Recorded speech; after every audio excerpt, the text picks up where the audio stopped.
if people want to enter into petty fights as an adult, that's fine. That's their choice. People love that petty drama. People love that stuff. It's like they kind of like get a little satisfaction out of it. The petty grudges, like, oh, they're doing the wrong thing, you know. And then you can do like retribution, like make little acts to like bug them, right? Little petty, little tiny little revenges to like bug people, you know, just to get under their skin a little bit. It's kind of fun. They're doing it too. You're doing it. You're just trapped in this like petty, ridiculous struggle, this little game, right? Two consenting adults want to enter into the petty game. Okay, that's their choice. They can live life however they want. I'm going to say that's logically not as happy of a way to live as other way, but like I see the draw of it. I've done it. I've lived that way. I likely still enter into petty little struggles from time to time. Okay, so two consenting adults enter into the petty struggles. Okay, but when there's a power difference, when someone has significant power over the other one, I feel like that becomes inappropriate. It would be like me entering into like on purpose petty games with my children. It would just be inappropriate. It would be like me actually being offended, you know, if they're like, I hate you, and like a thing, and then I like take it out on them in a petty way, you know, that would be inappropriate. We would all view that as like inappropriate. Like there's a power dynamic. I think that's part of it, is the power difference. Is you have ultimate authority over your children. You can make them do whatever. Like you shouldn't be like entering into the same kinds of petty games, I guess, with your kids, because there is a difference in power there, and that's gross. It's cringy. And it's, I would say, on level with the guards at the jail, entering into power struggles and like petty games with the inmates, because yes, the inmates might be doing petty struggles. That's kind of where they're at. That's one reason they are there. And then I mean, some of them, I mean, we're supposed to be innocent until proven guilty. So like, I'm talking about in the intake. Okay, in the jail, where everyone's guilty, right? Where everyone for sure 100% is guilty.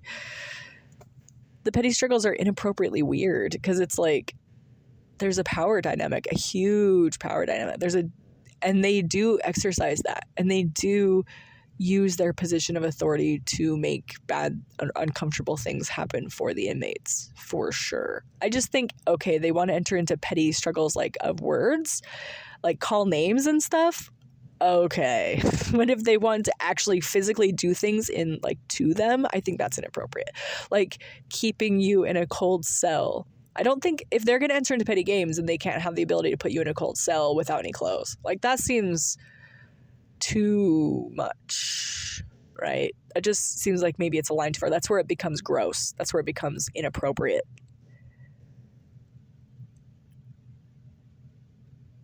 I think the game itself is inappropriate because of the power thing. Like the inmates know that they're going to enter into that situation just because why not? But like, it's still understood on all the levels how inappropriate that is.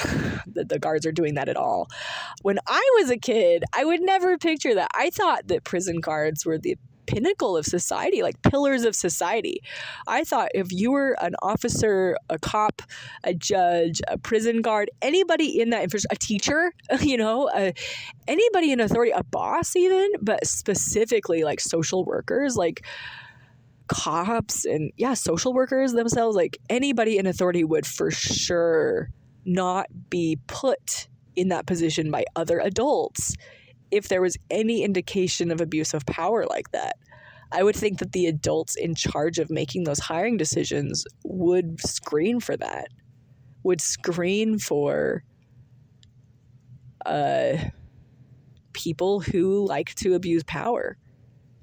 And when I got to jail, I realized how different that was. And these people go home and live their lives and talk about their jobs to their families, and they slant it their way, you know, to make it seem okay, like what they do is okay.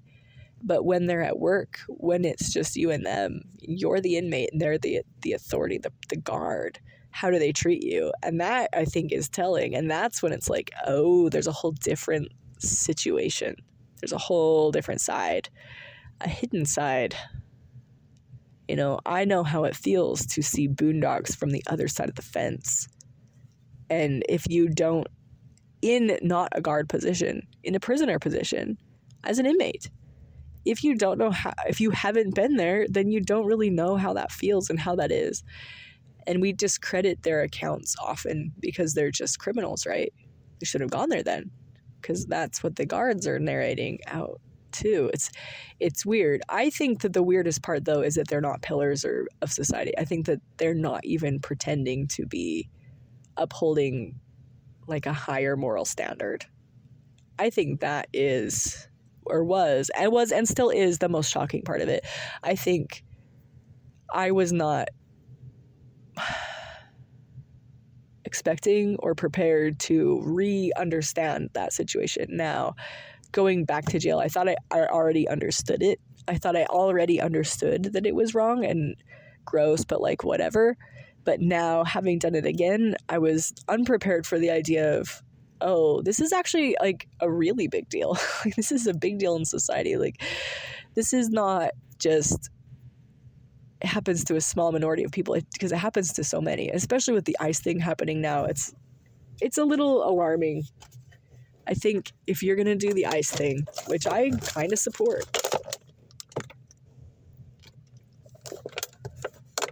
I fully support and uphold the law. I think in a land where there's prosperity and where things are going well, it's because there's a rule of law and like we're following the law and it makes sense. And it's like, it makes sense to do that. It's efficient. It's good. Okay, well, if someone breaks the law, then there's reasons for the laws. You know, if you break the law, then there's a consequence. And so the consequence of coming here illegally is you are going to be deported. Like, we're not going to support you in that action, because we are law-abiding citizens and we want to uphold the law. There's a reason for the law. We could change the law, you know, if we could get a majority vote to change the law, then we can change it. But until that happens, we're going to keep the law that we have.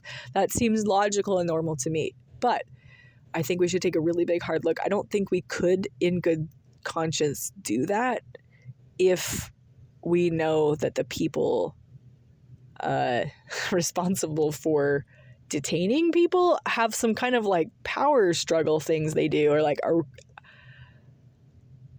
abusing power like that. I think that would be an alarming thing. Like, that needs to get resolved first, maybe, or like, because I don't know. It's an uncomfortable situation. It's like, do you uphold the law knowing that it's going to be upheld in like a cringy, gross way and like inappropriate way for others? I don't think you do. I think that's when you come to the spirit of the law and you say, okay, well, it's also the law that they are given due process and they're treated fairly. Like, we've considered some boundaries, like it's considered fair to be held up to 3 days. Okay, that seems fair. But have we assessed like the temperature? Because like, well, it's hot outside. What does it matter if it's cold in there? It's like, because you're inside, you're no longer outside. That's why it's different, because when you're inside, you don't feel how warm it is outside. Haven't you ever been in a cold restaurant? Is that not something that you've done in your life? It's cold inside. And when you're there for hours, it's colder because your temperature is lowered now. You're now like living on borrowed time. You're stressed out. Like, your body is in stress because it's like, I'm not getting my needs met and pretty soon I'm going to die. Like, if I'm in here too long, I might die. Even like it's distressing and on a level. And so it's like, if someone is wielding or abusing power with the authority to keep someone longer, like you're kept there, the length of time you're kept there is dependent on their whim. It's like 3 days, maybe they're really busy. But if they're not that busy, they're just keeping you to be jerks. Like, I don't know.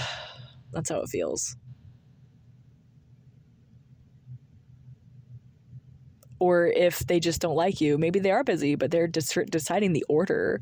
The order you come in is not the order you get seen. And they could just bump you and keep bumping you to the back of the list for reasons that they decide. They're not judges, though. They're just like, they're kind of low-paid employees. They're just kind of like entry-level, just kind of have an abuse of power feel. A lot of them. And it's like, oh, well, what do you expect? the kind of people that go into those kind of positions.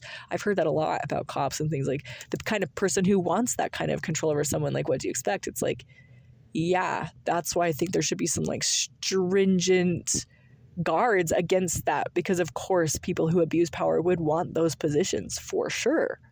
So wouldn't there be some kind of like strict guidelines about what they could reasonably do? And I think that one of them is detaining people in a cold cell without a blanket. That seems like a bridge too far. But also maybe when you're like assessing like workers, like when you're going to hire someone, you'd have some, like when I apply at Target, there's like a personality quiz, right, to work at Target. But when you have like authority over people, you have the ability to keep them in somewhat inhumane conditions at your discretion. I think you need a little more assessment maybe than the person at Target who's just like stocking the shelves. They just don't want them to steal, right? Like, I don't know. I just think like the humanitarian side of that would just make you balk at like the sheer like incompetence, I guess, of like the hiring process. I don't know. It seems a little alarming is what it is. So at 40, going back to the jail, it's shocking. It is what I expected, but it's also unexpectedly a new crusade, which also kind of slightly annoying because it makes me sound like a pansy, because like, oh, it's a little cold. Yeah, I know it sounds so gross, but I'm still on the crusade because I can't unsee it. It's like God knows it. God knows that I know it. And I know it. He knows that I know that this is bad. This is inhumane for my brothers and sisters. And if I do nothing, I can't do anything, so I'm just gonna like not do anything. Oh, it's like, what can I do? I mean, I can do what I can do. I don't know if I can change anything, but I mean, I should try. I should give some modicum of effort, because I know it's happening, and I know it's happening right now, over and over and over and over and over. And so it's like, okay, and this is somewhat of a good time for it, the discussion, because of the ICE thing too. So it's like, okay, maybe this is God's timing, who are we to say?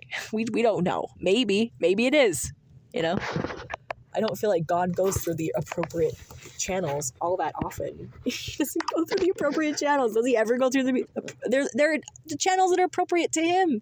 They make sense to him because he knows the forward from the beginning, the backward, and he knows the front from the end, and he knows the beginning from the end, front from the end, beginning of the end.